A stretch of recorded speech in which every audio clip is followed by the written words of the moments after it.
네, 금호산업이 조금 전부터 이사회를 열고 아시아나항공 매각 우선 협상 대상자 선정을 논의 중입니다. HDC 산업개발과 애경 컨소시엄 간 대결이 유력하게 꼽힙니다. 잠시 뒤 금호산업 본사 연결해서 현장 소식 알아보겠습니다.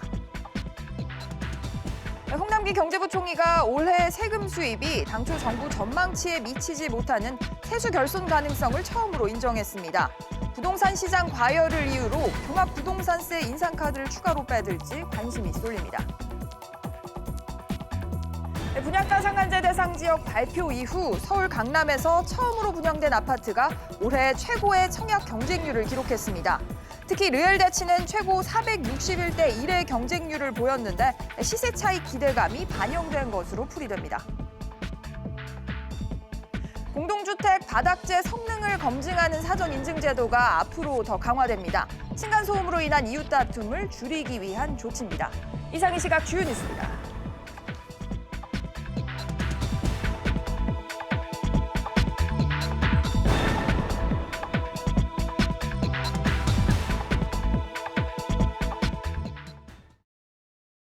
시청자 여러분 안녕하십니까? 백브리핑 시시각각 시작합니다. 첫 소식입니다. 아시아나항공의 매각 작업이 속도를 높이고 있습니다. 곧 인수 우선 협상 대상자가 발표될 것으로 보이는데요. HDC 현대산업개발과 미래에셋대우 컨소시엄이 가장 유력한 후보로 꼽힙니다. 자세한 내용은 매각 주체인 금호산업에 나가 있는 취재기자 연결해서 알아보겠습니다. 이한나 기자. 금호산업이 아시아나항공 매각 우선 협상 대상자를 이르면 오늘 결정을 한다고요? 네, 현재 아시아나항공 매각 주체인 금호산업 앞에 나와 있는데요. 금호산업은 오늘 이사회를 열고 아시아나항공 매각 안건을 논의할 것으로 알려졌습니다. 이사회는 아시아나항공 본입 차례 참여한 컨소시엄 3곳 가운데 한 곳을 우선 협상 대상자로 선정할 예정인데요. 오늘 이사회에서 우선 협상 대상자를 선정해 발표하면 본격적인 매각 협상이 시작됩니다. 네, 본입 차례 참가한 후보는 3곳인데 현재로서는 HDC 현산 컨소시엄 가장 유력하다고요. 네, 본입찰 때 HDC 현대산업개발 미래에셋대우 컨소시엄이 인수희망가 2조 4천억 원에서 2조 5천억 원을 써낸 것으로 알려졌는데요. 애경과 KCGI 컨소시엄을 1조 5천억 원 안팎으로 써낸 것으로 알려져 격차가 큰 것으로 전해집니다. 때문에 HDC가 나머지 컨소시엄을 누르고 우선 협상 대상자로 선정될 것이라는 전망이 우세한 상황입니다. 네, 기자, HDC 현대산업개발은 이미 국토부의 자격 심사도 통과를 했죠.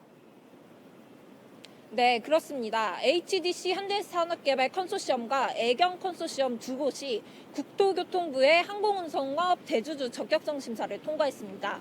앞서 산업은행은 국토부에 HDC 현상과 애경 컨소시엄 두 곳만 심사를 요청하고 KCGI는 심사 의뢰조차 하지 않은 것으로 알려졌습니다. 오늘 금호산업이 우선 협상 대상자를 선정하게 되면 다음 달에는 매각 최종 절차인 주식 매매 계약이 이뤄지는데요. 이렇게 되면 아시아나항공은 출범 31년 만에 금호그룹을 떠나 새 주인을 맡게 됩니다. SBS CNBC 이한나입니다. 네, 다음은 부동산 소식 하나 짚고 가겠습니다. 분양가 상한제 적용 지역을 발표한 이후에 서울 강남에서 진행된 첫 아파트 분양에서 올해 최고의 청약 경쟁률이 나왔습니다. 10억 원 안팎의 시세 차익이 기대되는 데다가 분양가 상한제 시행으로 앞으로 공급 물량 감소에 대한 우려가 겹쳤다는 분석이 나옵니다. 취재기자 연결해서 알아보죠. 김환진 기자. 네, 김한진입니다. 네, 이 지역 경쟁률 얼마나 나왔습니까? 네, 어제 서울 강남구 대치동의 르엘 대치 일반 분양 1순위 청약이 진행됐는데요. 31가구 모집에 6,600명이 몰려 평균 212대 1을 기록했습니다. 지난 8월 동작구 이수 푸르지오 더 프레티움의 204대 1보다 높아 올해 서울 지역 최고 청약 경쟁률을 갈아치웠습니다. 특히 전용 면적 77제곱미터에는 한 가구 모집에 무려 461명이 신청했습니다. 동시에 진행된 서초구의 르엘 신반포 센트럴도 135가구 모집에 11,000명이 넘게 몰리면서 평균 82대 1, 최고 229대 1로 높은 경쟁률을 기록했습니다. 네, 이렇게 청약자 많이 몰린 이유 분석을 해봐야 될 것 같습니다. 무엇보다 시세보다 낮은 분양가가 원인이라는 분석입니다. 두 아파트 모두 분양가가 최저 11억 원에서 최고 16억 원대에 달하는데요. 같은 크기의 인근 신축 아파트와 비교하면 10억 원가량 저렴하고 절반 수준에 불과한 경우도 있습니다. 분양가가 9억 원이 넘어서 중도금 대출도 받을 수가 없고 계약금만 2, 3억 원이 필요하지만 당첨만 되면 큰 시세 차익을 기대할 수 있다 보니 무조건 넣고 보자는 심리가 작용한 것으로 풀이됩니다. 여기에 내년 4월 말부터 분양가 상한제가 본격 적용되면 낮아지는 사업성에 재건축 물량이 감소할 것이라는 우려가 커지면서 당분간 청약 열기는 뜨거울 것이라는 전망이 나오고 있습니다. SBS CNBC 김한진입니다. 이런 가운데 정책당국이 부동산 과열이 앞으로 계속되면 추가 대책을 내놓겠다고 공언을 했습니다. 이건 또 어떤 내용인지 취재기자 연결하겠습니다. 신윤철 기자. 네, 신윤철입니다. 네, 정책 당국자들이 부동산 시장의 규제 가능성을 시사했습니다. 구체적으로 어떤 내용입니까? 네, 홍남기 부총리는 어제 정부 세종청사에서 기자간담회를 열고 부동산 시장이 불안해 보이면 거래에 대한 조사, 세제와 금융상의 대체, 분양가 상한제 추가 적용 여부를 배제하지 않겠다고 말했습니다. 지난 10일 김상조 정책실장 역시 기자간담회를 통해 부동산 과열 기대를 잡기 위해 대출 규제와 세금 규제에 대한 아이템을 갖고 있다고 말한 바 있습니다. 홍 부총리나 김 실장 모두 특정 시점을 언급한 것이 아니라 앞으로 부동산 시장이 안정되지 않을 경우 이에 맞춰서 대응하겠다는 입장이었는데요. 홍 부총리는 분양가 상한제가 부동산 시장 안정 목표와 거시정책 부정적 영향 최소화를 모두 고려한 결정이라고 설명했고, 김 실장은 특정 지역 고가 아파트를 구매한 사람들 중 자금 조달 계획 신뢰도가 떨어지는 경우는 출처를 소명해야 한다며 구체적인 내용은 조만간 발표하겠다고 말했습니다. 아직까지는 시그널의 차원인 건데 이렇게 되면 실질적으로는 어떤 규제가 나올 가능성이 있을까요? 네, 부동산 관련 세금으로는 재산세와 종합부동산세가 속한 보유세와 양도소득세와 취득세를 뜻하는 거래세 등이 있는데요. 시장에서는 보유세 인상 가능성을 조금 더 높게 보고 있습니다. 상대적으로 쉽게 규제할 수 있는 게 종부세이기 때문인데 고가 주택들에 대한 종부세, 핀세, 증세 등이 거론됩니다. 다만 종부세를 올리고 싶다고 정부가 마음대로 결정할 수 있는 건 아닙니다. 국회 통과가 필요한데요. 정부는 지난해 9.13 대책에서도 종부세 세율을 3.2% 올리는 강화 방안을 내놨는데 그해 말 일부 내용이 조정돼 국회를 통과한 바 있습니다. 그런데 1년 만에 또 인상될 경우 국회 반대에 부딪힐 공산이 높습니다. 이외에 양도세 중과세율을 높이거나 앞서 언급된 자금 출처 조사 이외에 강도 높은 세무조사 등도 언급되고 있습니다. SBS CNBC 신윤철입니다. 우리 조선산업이 지난달 수주량에서도 경쟁국인 중국을 따돌리고 세계 1위를 되찾았다고 합니다. 취재기자 연결해서 자세한 소식 알아보죠. 김현우 기자. 네, 김현우입니다. 네, 지난달에 우리 조선사들 얼마나 많은 배를 수주를 했습니까? 네, 영국 크락슨 리서치에 따르면 지난달 전 세계 선박 발주량 86%를 우리나라 조선업체들이 수주했습니다. 10척 중에서 8척을 우리나라 조선업체들이 가져간 것입니다. 1년 전보다 3배 이상 증가하면서 올해 처음으로 수주 물량에서 중국을 앞지르고 세계 1위를 탈환했습니다. 지난달까지 누적 수주량에서도 695만 CGT를 기록해 611만 CGT인 중국을 앞질렀습니다. 수주액 부문에서는 고부가 가치 선박을 주력으로 하는 우리 조선업체들이 지난 8월부터 중국을 앞지른 상태였습니다. 네, 조선산업에는 아주 단비 같은 소식일 텐데요. 앞으로 전망은 좀 어떻습니까? 네, 우리나라 조선업은 선박 발주가 줄어드는 불황에서 2년 연속 1위를 차지할 것으로 예상됩니다. 우리 조선업체들은 올해 초부터 지난달까지 발주된 LNG선 35척 중 32척을 수주할 만큼 경쟁 우위를 보이고 있는데요. 올해 하반기나 내년 초에도 북극, 카타르, 모잠비크 등의 LNG 프로젝트 물량을 수주할 것으로 기대됩니다. 대형 LNG 프로젝트가 계속 시행되고 친환경성 발주 등이 늘면 우리 조선업체의 실적은 더 개선될 것으로 기대됩니다. SBS CNBC 김현우입니다. 임기 반환점을 둔 문재인 대통령이 남은 임기 동안에도 현재 경제 외교 정책 기조를 유지하겠다고 이런 뜻을 밝혔습니다. 홍남기 경제부총리는 내년 우리나라 성장률 목표치를 2.2에서 2.3% 이상으로 잡겠다고 말을 했는데요. 이 내용들은 김정영 기자와 좀 더 자세히 짚어보겠습니다. 김 기자, 네. 어제였죠. 문재인 대통령이 하반기에 국정을 어떻게 운영을 할 것인지 이런 내용을 밝혔어요. 네, 그렇습니다. 문재인 대통령 집권 후반기 첫 수석 보좌관 회의가 열렸는데요.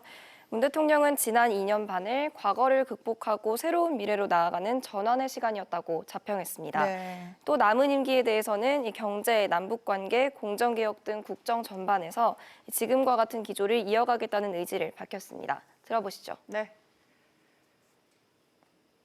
임기 전반기에 씨를 뿌리고 싹을 키웠다면 임기 후반기에는 꽃을 피우고 열매를 맺어야만 문재인 정부의 성공을 말할 수 있을 것입니다. 국민이 변화를 확실히 체감할 때까지 정부는 일관성을 갖고 혁신, 포용, 공정, 평화의 길을 흔들림 없이 달려가겠습니다. 뭐 이런 소회들을 밝혔는데 결국은 현재까지 해온 정책 기조 그대로 가겠다 뭐 이렇게 봐야겠죠. 네, 그렇습니다. 문 대통령은 지금까지의 정책 기조 성과를 전반적으로 긍정적으로 평가했는데요. 네. 현 경제 정책인 소득주도 성장에 대해서는 양극화와 불평등의 경제를 사람 중심의 경제로 전환해 함께 잘 사는 나라로 가는 기반을 구축하려 노력했다며 앞으로는 혁신 성장에 더욱 속도를 내서 확실한 변화를 일구겠다는 비전을 밝혔습니다. 외교안보 분야에 대해서는 한반도 정세의 기적 같은 변화도 만들어냈다며 대화와 외교를 통해 평화와 번영의 새로운 질서로 대전환하는 중대한 역사적 도전에 나서고 있다고 말했습니다. 대통령에 이어서 뭐 어제 홍남기 경제부총리도 기자간담회를 열지 않았습니까? 네, 그렇습니다. 홍남기 경제부총리도 현 정부 전반기 국정 운영 성과와 이 후반기 경제정책 방향에 대해 언급했는데요. 2년 반 동안 성장률이 하락한 데에 대해 정책 책임자로서 좀 아쉬움을 나타냈습니다. 내년 우리나라 성장률이 IMF 전망치인 2.2에서 2.3%보다 높게 달성될 수 있도록 하겠다고 밝혔는데요. 분양가 상한제와 관련해서는 경제 악영향을 고려해 적용 지역을 최소화했다며 시장이 불안하면 추가 대책을 내놓을 것이라고 덧붙였습니다. 목표는 IMF 전망치보다 성장률 높게 가겠다 이렇게 하는데 사실 지금 뭐 지표는 이번 달 수출도 내림세지 않습니까? 네, 그렇습니다. 이달 1일부터 10일까지 수출은 작년 같은 기간보다 20.8% 줄었는데요. 네. 올 6월 마이너스 13.8%에서 계속된 수출 두 자릿수 감소가 7개월 연속 이어지고 있는 겁니다. 아무래도 반도체 부진이 계속되기 때문으로 분석되는데요. 이에 경상수지 흑자 규모도 줄어들고 있습니다. 한국은행은 올해 한국의 GDP 대비 경상수지 흑자 비율은 3%대로 전년 대비 1%포인트 떨어질 것으로 전망했고 앞으로도 이 규모가 계속 줄어들 것으로 내다봤습니다. 네, 김 기자 잘 들었습니다. 홍남기 경제부총리가 올해 세수 결손을 언급을 했습니다. 5년 만에 세수 펑크이고 현 정부 들어서는 첫 세수 부족입니다. 취재기자 연결해서 이 내용도 알아보죠. 장가희 기자. 네, 홍 부총리가 올해 세수는 국세 수입 전망치에 미치지 못할 수도 있다라고 했는데 이거 사실상 세수 펑크를 시사한 것이지 않습니까? 네, 홍남기 경제부총리는 어제 오후 정부 세종청사에서 기자간담회를 갖고 올해 세수 결손이 예상되지만 재정 적자는 관리 가능한 수준이라고 이같이 말했습니다. 세수 결손액은 올해 국세 수입 전망치인 294조 8천억 원의 1%인 2조에서 3조 원으로 예상했는데요. 홍 부총리는 최근 5년간 세수 오차율 4.4%내 수준이라고 전했습니다. 만약 전망대로 올해 세수 결손이 발생한다면 지난 2014년 이후 5년 만이며 문재인 정부 들어 처음 있는 일입니다. 이런 상황이지만 정부도 계속해서 확장 재정 정책 추진하겠다 이런 입장인데 가장 우려스러운 게 나라 빚이 늘고 있다는 점 아닙니까? 정부는 걱정하지 말라는 말만 되풀이하고 있지 않나 이런 생각도 듭니다. 네, 홍 부총리는 세수 결손에도 불구하고 재정의 적극적인 역할을 강조했는데요. 홍 부총리는 정부는 9.3% 늘어난 2020년도 예산안을 국회에 제출했고 이와 관련해 재정 역할과 규모에 대해 여러 의견이 제기될 수 있다면서 정부는 최근 글로벌 경기 둔화 및 우리 경제 하방 리스크 대응 차원에서 확장 재정이 더 바람직하다고 판단했다고 설명했습니다. 또한 민간 활력이 위축되는 상황에서 재정 투자 등 마중물 역할이 필요하다며 긴축에 따른 축소 균형이 오히려 국민과 미래 세대에 부담을 키울 소지가 있다고 강조했습니다. 홍 부총리는 확장 재정에 따른 재정 적자와 국가 채무 증가 우려에 대해 확장 재정에 따라 단기적으로 재정 수지의 마이너스 폭이 커지는 것은 불가피하다며 관리 재정 수지는 중장기적으로 국내 총생산 대비 마이너스 3% 이내로 복귀하도록 관리하겠다고 전했습니다. SBS CNBC 장가입니다. 네, 이렇게 세수 펑크와 관련되기도 하는 소식인데요. 올해 건강보험이 3조 2천억 원이 넘는 적자를 기록할 거다. 이런 전망이 나왔습니다. 이 소식도 취재기자 연결해보죠. 조슬기 기자. 네, 조슬기입니다. 네, 올해 건보 재정 적자가 3조 원을 넘길 것 같다고요. 네, 건강보험공단이 내놓은 올해 재정 전망치인데요. 공단 측은 현금 수지 기준으로 올해 3조 2천억 원 정도 당기 수지가 감소할 것으로 보인다고 전망했습니다. 누적 적립금도 올 8월 말 기준 19조 6천억 원에서 17조 4천억 원으로 줄어들 것으로 예상했습니다. 적자폭이 이렇게 커진 것은 건보료 수입보다 보험급여로 나가는 지출이 더 컸기 때문인데요. 공단 측은 올해 환자 본인 부담금 상한액을 낮추고 하복부 초음파와 두경부 MRI를 보험급여화하면서 또 그리고 응급실, 중환자실 보험 적용 역시 확대하는 등 보장성을 강화한 결과라고 설명했습니다. 네, 이렇게 되면 정부 재정 부담 우려 더 커지는 거 아닙니까?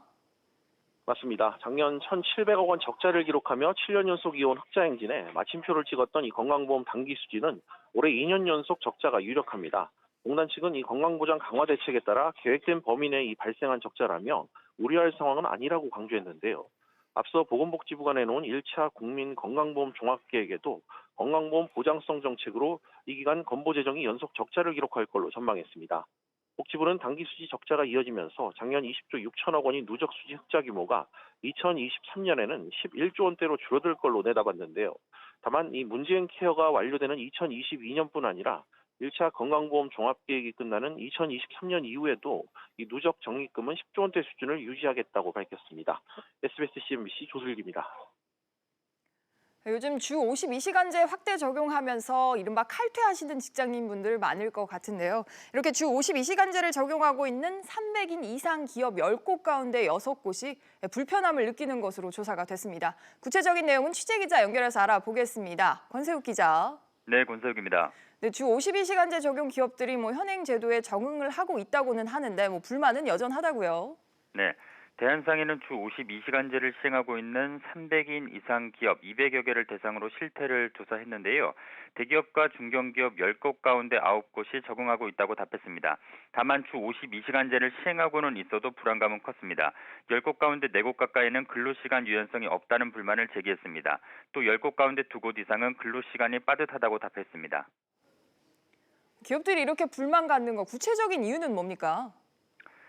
돌발 상황이 발생한다거나 빠듯한 근로시간으로 자칫 경쟁력을 잃을까 불안해하는 것으로 풀이됩니다. 우선 특정 시기에 근무가 집중되는 건설이나 호텔업계 등에서는 집중 근로가 불가피하지만 마땅한 대책이 없어 어려움이 있다는 불만이 제기됩니다. 또 수시로 발생하는 생산라인 고장과 긴급 애프터 서비스 등 돌발 상황에 대응하는 일도 힘들어졌다고 설명합니다. 이와 함께 연구기술 분야와 같은 성과 지향형 직무에서 제품 기획과 기술 개발이 위축되는 문제가 발생한다고 주장합니다. 네, 아무래도 현장 상황이 이렇기 때문에 제도 보완이 필요하다는 목소리도 뒤따르고 있죠. 네, 대한상인은 주 52시간제로 인한 어려움을 해소하기 위해 유연 근로제의 보완을 촉구했습니다. 일이 몰릴 때 집중적으로 일하고 일이 없으면 근로시간을 줄이는 탄력 근로제를 3개월에서 6개월로 늘리는 방안을 국회가 처리해야 한다는 겁니다. 또 선택 근로제와 재량 근로제 등도 개선을 요청했습니다. SBS CNBC 권세욱입니다. 네, 다음 소식입니다. 수출입은행이 과거 영국계 투자은행에 채용 청탁을 했다는 의혹이 제기돼서 국제적 망신살이 뻗쳤다는 비난이 쏟아지고 있습니다. 조사도 제대로 이루어지지 않고 있다는 건데요. 취재기자 연결해서 알아보겠습니다. 류정훈 기자. 네, 류정훈입니다. 이번 사건 구체적으로 채용 청탁이 언제쯤 또 어떤 방식으로 이루어진 겁니까? 네, 미 증권거래위원회가 지난 9월 말에 해외 투자은행인 바클레이즈에 대해 해외 부패 방지법에 따라 벌금 약 630만 달러를 부과하면서 이 문제가 불거졌습니다. 미 증권거래위원회는 지난 2009년 바클레이즈가 사업을 위해 고객의 자녀와 지인들을 인턴십에 참여하게 하거나 고용한 것을 적발했습니다. 여기서 수출입은행이 언급되는 이유는 바로 바클레이즈의 채용 청탁을 한 우리나라의 한 공기업이 수출입은행으로 유력하기 때문입니다. 당시 이 공기업의 10억 달러 규모의 채권 발행 주관사로 바클레이즈 코리아가 선정되었고 이 당시 수수료로 약 97만 달러, 우리나라 돈으로 11억 3천만 원을 수령했는데요. 이때 바클레이즈 코리아의 채권 발행을 의뢰한 곳으로 수출입은행이 거론되는 상황입니다. 이런 의혹이 사실이라면 사실 채용 청탁을 국제적으로 한 거고 망신살도 이런 망신이 없는데 여기에 대해서 수출입은행은 어떤 입장을 밝혔습니까? 수는 현재 내부적으로 사실관계 파악에 나선 것으로 밝혔습니다. 그러나 10년 전 일이라 현실적으로 조사에 한계가 있다는 입장입니다. 또한 당시 채권 발행에 관여한 수출입은행 임원은 5명이지만 현재 그중 4명은 퇴직한 상태입니다. 수은에 대한 감독권한을 가진 기획재정부는 이번 사안이 감사할 만큼 실익이 있는지 의문이라는 입장으로 알려졌습니다. 또한 기재부는 현재 사실관계 확인 중이라고 설명했습니다. SBS CNBC 류정훈입니다. 아파트 층간소음으로 고생하는 가구들 지금도 있으실 것 같은데요. 이 문제를 해결하기 위해서 앞으로는 바닥재 성능 인증을 더 꼼꼼하게 받도록 제도가 개선된다고 합니다. 관련해서 취재기자 연결해서 알아보죠. 이광호 기자. 네, 이광호입니다. 먼저 인증 과정에 그동안에는 어떤 문제가 있었습니까? 네, 아파트를 건설할 때 층간소음을 일정 수준 이상 막아줄 수 있는 바닥재를 써야 하는데 이걸 매번 검사하면 비용이 너무 많이 드니까 국토부가 사전 인증 제도를 만들었는데요. 사용하는 바닥재의 소음 차단 성능을 인증받아 두면 되는 구조인데 이 인증 과정에 문제가 있었습니다. 지난 5월 감사원 감사 결과 아파트 191가구 중 184가구에서 미리 인증받은 것보다 바닥재 성능이 나빴고 특히 이 중 114가구는 아예 최소 성능도 만족하지 못한 것으로 드러났습니다. 건설업자들이 인증을 받을 때만 바닥재 소재를 두껍게 바르고 실제 시공은 부실한 소재로 해왔기 때문입니다. 네, 이런 이유 때문에 이웃들 간에 얼굴 붉히는 가구들 많았는데 앞으로는 그럼 어떻게 바뀌는 거죠? 네, 우선 성능을 인정하는 기관 건설기술연구원과 한국토지주택공사의 검사 과정이 더 꼼꼼해집니다. 기존에는 시험 바닥재를 신청자와 함께 확인했다면 앞으로는 이 기관이 직접 바닥재의 주요 재료를 채취해서 별도의 실험기관에 맡겨야 합니다. 그리고 성능을 측정한 뒤에 제출된 바닥재가 도면과 일치하는지 직접 바닥재를 분해해서 확인하도록 했습니다. 인정기관을 감시하는 국토부의 감독도 강화돼서 국토부 공무원이 관련 서류와 현장의 품질 관리 실태를 점검할 수 있는 근거가 마련됐습니다. 국토교통부는 이 같은 내용의 공동주택 바닥 충격음 차단 구조 인정 및 관리 기준을 일부 개정해 최근 고시했습니다. SBS CNBC 이광호입니다. 국토교통부는 동체 균열이 나타난 미국 보잉사가 제조한 항공기 13대에 대해서 운항 중단 조치를 내렸습니다. 여행자들의 불안이 커지는 가운데 정부는 앞으로 추가 점검에도 속도를 낼 방침입니다. 취재기자 연결해서 알아보죠. 최나리 기자. 네, 최나리입니다. 네, 문제가 된 기종 보잉 737NG라는 기종인데 이 기종에 대한 정부 점검 상황 현재까지 전해주시죠. 네, 국토교통부는 국내에 도입된 150대의 보잉 737NG 계열 항공기 가운데 100대를 조사했습니다.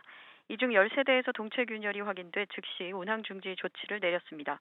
국토부는 아직 점검을 받지 않은 운항 횟수 2만 회 미만의 항공기 50대도 이달 25일까지 조사를 끝낼 방침입니다. 보잉 737NG 기종에서 발생한 균열은 동체와 날개를 연결하는 철제 지지대인 피클포크 부위인데요. 기존 균열 외에 외국에서 제2의 균열이 발견된 데 따라 추가 전수조사가 이루어질 수 있습니다. 최 기자, 그럼 운항이 중단된 항공기들은 어떻게 되는 겁니까? 동체 균열이 발생한 13대는 균열 부품을 완전히 교체하는 방식으로 수리됩니다. 수리 기간은 한 대당 약 2주가 걸려 내년 1월 초쯤 13대의 결함 항공기의 수리가 완료될 예정입니다. 국토부는 이번 점검에서 문제가 없다고 판명된 보잉 737NG 항공기도 미 연방항공국 기준에 따라 균열 여부를 반복 점검하도록 관리할 계획입니다. SBS CNBC 최나리입니다. 증시 상황입니다. 현재 국내 증시 강보합권에서 거래가 되고 있습니다. 코스피가 0.08% 오르며 2,125포인트 나타내고 있고요. 코스닥 역시 0.04% 오름세입니다. 661포인트 나타내고 있습니다. 오늘 눈에 띄는 종목들 함께 살펴보시죠. 오늘은 삼성전자부터 보도록 하겠습니다. 중국 최대 쇼핑 행사 광군제에서 삼성전자가 갤럭시 폴드 2차 판매분이 40분 만에 완판됐다고 합니다. 현재 주가 0.78% 오르며 52,000원에 거래가 되고 있습니다.